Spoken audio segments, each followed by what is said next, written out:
After 40 days of government shutdown, 40 days of standing firm on protecting healthcare, after 40 days of Republicans taking heat for this shutdown, eight Senate Democrats decided to give it all away for literally nothing. My name is producer Steve, and this is the Weekly Dump.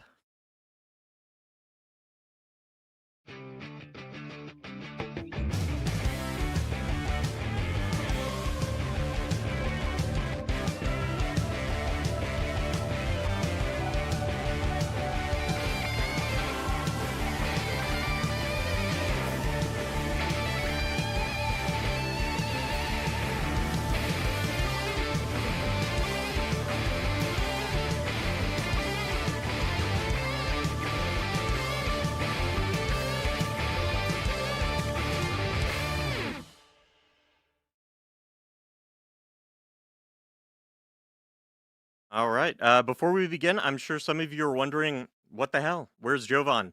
Well, truth is, we didn't have a show planned this week, and we were just going to release the three Dark Enlightenment videos as one video, give ourselves a little break. However, since eight traders in the Senate decided to jump ship late last night, I decided to put together a quick breakdown of what happened and go live for you guys this Monday afternoon. Late last night, eight Senate Democrats broke ranks with their leadership and voted to reopen the government. And they got absolutely nothing in return. Let me be more specific. They traded away healthcare subsidies that keep insurance affordable for 24 million Americans for a promise, and not even a good promise, right? A promise of a vote. A vote that will almost certainly fail. A vote that House Speaker Mike Johnson has already said he won't even hold. Take a look. For that to He's offered them a vote. You know what they told him in response? No, we need you to guarantee the outcome of that vote. Well, that's ridiculous. That can't be done. House manager from the Senate, will you assure the House members that they'll get a vote, House Democrats, that they'll get a vote on ACA subsidies by a date certain? No, because we did our job, and I'm not part of the negotiation. The House did its job on September 19th. I'm not promising anybody anything. I'm going to let this process play out. I'll tell you what they wanted. I'll tell you what Schumer and Jeffries wanted. In fact, Chuck Schumer said it publicly and decried that Thune and I would not go in a back room with them and make a four corners agreement on Obamacare subsidies. And I said, there's no way. That it was never possible or appropriate. All right, well, this is going to be the Democratic Party in a nutshell, folks. Right there. So this is the Democratic Party in a nutshell. Lucy with the football, Charlie Brown doing backflops every single time. But let's back up and really understand what is on the line here. So those ACA subsidies were part of the American Rescue Plan that was passed in 2021 during COVID. They were temporary, but they worked. Enrollment in the ACA marketplace plans more than doubled from 11.4 million in 2020 to 24.3 million in 2025. And guess what else? Premium stabilized, right? So Democrats have been trying to make these subsidies permanent, at least extending them long term. Republicans have resisted because they want to eliminate the ACA entirely. All right. Trump's been ranting about how the subsidies are a windfall for healthcare insurance companies, demanding the money be sent directly to individuals instead. Now, Trump has a point that insurance companies are making out like bandits under this current system. We, as leftists, understand and have long understood that the ACA is just a repackaged right-wing Heritage Foundation plan. But we also know Trump's solution isn't actually going to fix it, right? He's full of shit.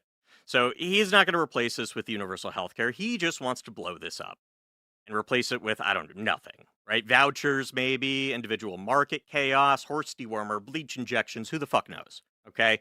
10 years to come up with an alternative, and we're still in the concepts of a plan stage. All right. So without a plan, when these subsidies expire, this is what happens. Okay. So average out of pocket premiums jump 75%, from about $888 a year to $1,593. That's close to double of an increase. Okay. Congressional Budget Office estimates 4.2 million people will lose their health care entirely by 2034 if these subsidies expire. So, in total, we're talking about 24 million Americans enrolled in ACA marketplace plans, with 92% of them receiving these subsidies. This isn't some niche issue affecting a few people. This is massive. So when the government shut down on October 1st, Democrats said, "Well, we're not reopening the government unless we extend these subsidies. We're not going to let millions of Americans see their healthcare costs skyrocket while we're negotiating." That was the line in the sand. Okay. That was the hill they chose to die on. And most of us were cheering them on. But they didn't die on that hill. They didn't even make it to the base of that hill. They saw that hill, right, from a distance, got tired of looking at it and said, yeah, I guess we'll go home. All right.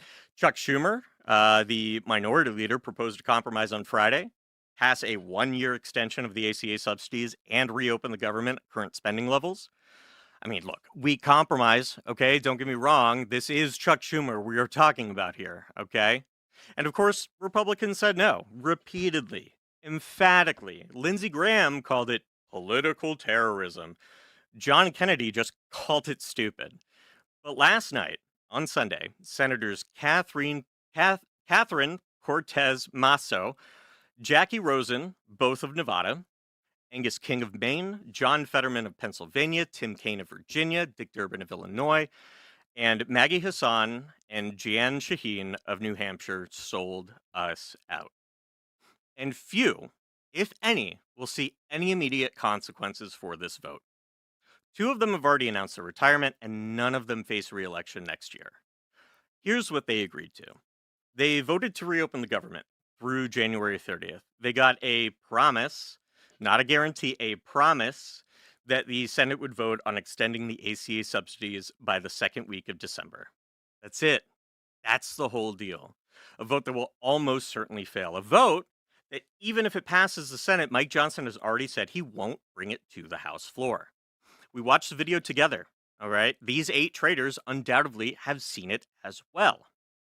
This is what's known in the negotiating business as getting absolutely fucking steamrolled, okay? And the establishment Democrats have always had these excuses for why they suck so damn hard, right?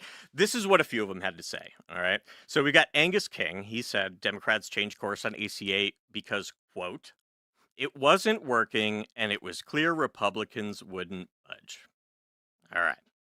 Tim Kaine said, and I quote, this deal guarantees a vote to extend the ACA premium tax credit, which Republicans weren't willing to do. Lawmakers know their constituents expect them to vote for it, and if they don't, they could very well be replaced at the ballot box by someone who will.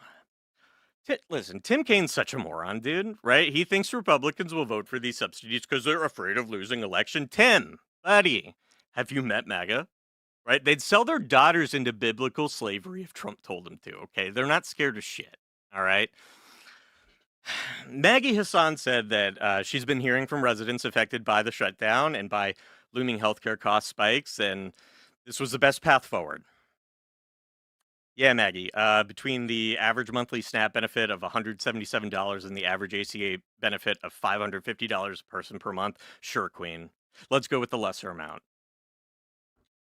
Whatever. Anyway, the shutdown was temporary, okay? But these premium increases will be permanent. Honestly, I don't buy this bullshit for a minute, right? If we follow the economic interests, it points us directly to the airline industry, right? That's who this is really about. Look at the senators that are involved, right? And the Nevada senators, Matzo and Rosen, represent Las Vegas's tourism economy, which is already struggling due to Trump pissing off the rest of the world, okay? No one wants to vacation here anymore. You got Virginia Senator Tim Kaine, represents hundreds of thousands of federal workers dependent on smooth airline operations. So when airlines get called, so when the airlines called, these guys moved. All right. American Airlines, Delta, Southwest, United Airlines have all been publicly whining on Fox Business for an end to the shutdown. Since airlines don't really give a shit whether or not people have health care, it was just easier for them to flip 8 of their purchased Democratic senators rather than pressure Republicans into doing the right thing and disobeying their dear leader. Now, not everyone in the Democratic Party is thrilled with the surrender. Bernie Sanders had some choice words for these 8 Democrats. Here, take a look. Tonight, 8 Democrats voted with the Republicans to allow them to go forward on this continuing You're good, man. You're doing good. resolution. And to my mind, this was a very, very bad vote. What it does, first of all, is it raises healthcare premiums for over 20 million Americans by doubling, and in some cases tripling or quadrupling. People can't afford that when we are already paying the highest prices in the world for healthcare. Number two, it paves the way for 15 million people to be thrown off of Medicaid and the Affordable Care Act. Studies show that will mean that some 50,000 Americans will die every year unnecessarily. And all of that was done to give $1 trillion in tax breaks to the 1%. As everybody knows, just on Tuesday, we had an election all over this country. And what the election showed is that the American people want us to stand up to Trumpism, to his war against working class people, to his authoritarianism. That is what the American people wanted, but tonight, that is not what happened. So we've got to go forward, do the best that we can to try to protect working class people, to make sure that the United States not only does not throw people off of health care, but ends the absurdity of being the only major country on earth that doesn't guarantee health care to all people. We got a lot of work to do. But to be honest with you, tonight was not a good night. Thank you. Greg Kazar, chairman of the Congressional Progressive Caucus, said, quote, "Accepting nothing but a pinky promise from Republicans isn't a compromise. It's capitulation." I frankly, I agree. I mean, he's spot on. House Democratic leader Hakeem Jeffries said House Democrats would be unlikely to support a deal to allow the ACA extensions to expire, which really doesn't matter anyway, since the House has enough votes to pass it. Um, but I really want to talk about Chuck Schumer, right? Because, like, technically he voted no, claimed to be against caving on it, but don't let this guy fool you, okay? Chuck Schumer's always been a quitter. He's a quitter. He's always been a quitter. And not only is he a quitter, he's a coward. Okay, so make no mistake, he assembled this flock of geriatrics on the verge of retirement, along with John Fetterman's brain damage ass, to fall on their swords for him. Also, he could save face for when AOC finally primaries him, which, like, let's be real, hopefully is 2028. That's when he's up for re-election. Rep Rokana actually called him out for this fecklessness too. Like, finally, so there's another Democrat calling for Schumer's replacement. And Rokana said, quote, "If you can't lead the fight to stop healthcare premiums from skyrocketing for Americans, what will you fight for?" Yeah, what will you fight for indeed, right? So you got the progressive wing furious. Leadership is opposed, at least on its face. And House Democratic Caucus says they won't support it. But it really doesn't matter, right? Because the 8 corporate-owned senators, right there, they gave Republicans everything they wanted, and now the CR is moving forward, right? So the point is, okay, Republicans see the expiration of these subsidies as an opportunity to further undermine the ACA, an opportunity to blame Democrats for premium increases, an opportunity to push their own alternative, whatever, concept of a plan. So what happens now? So the Senate will vote on the full continuing resolution, probably today. Maybe they already have. It's been a couple hours since I checked.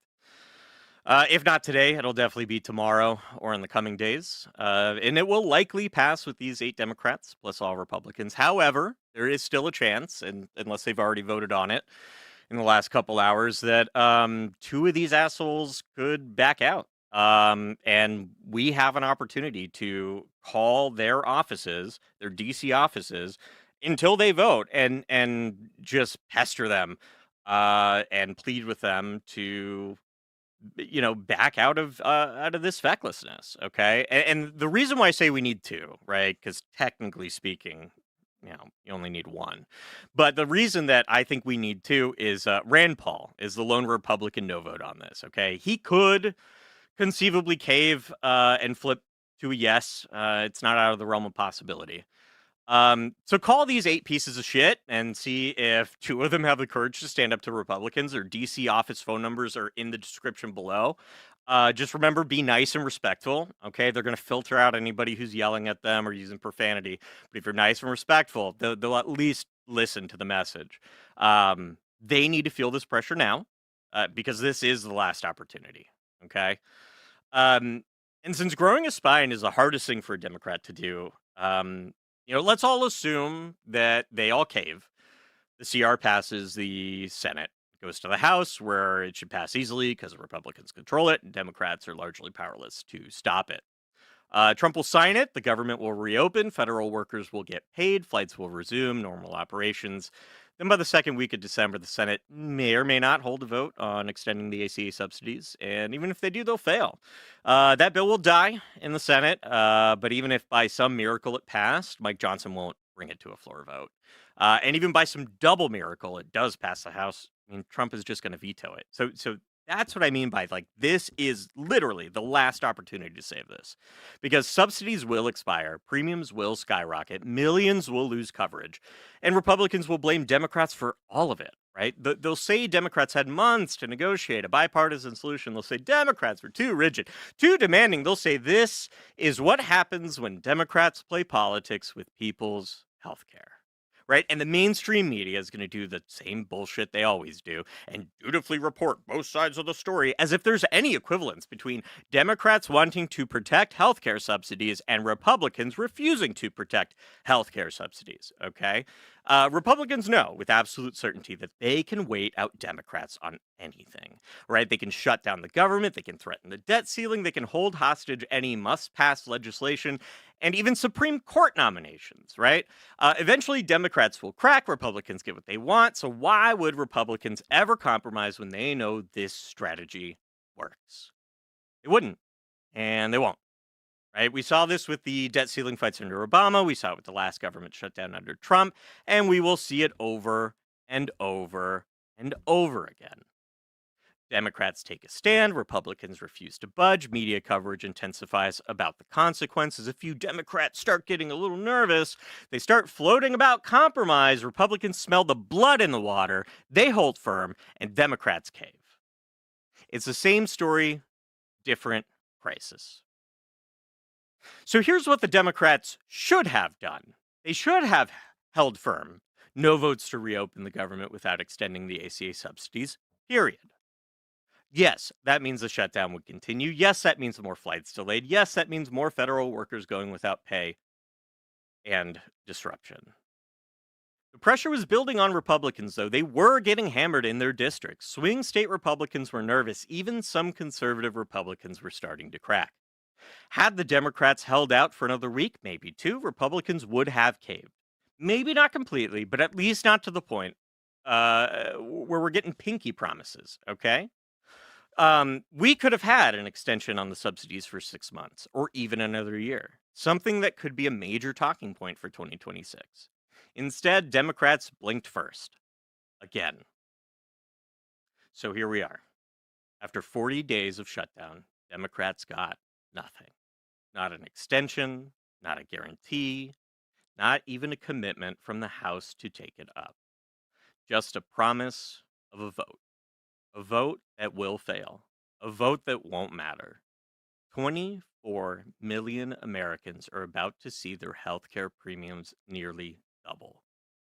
4 million people will lose coverage entirely, and the Democrats will be blamed for it despite the fact that they tried to prevent it and Republicans blocked it.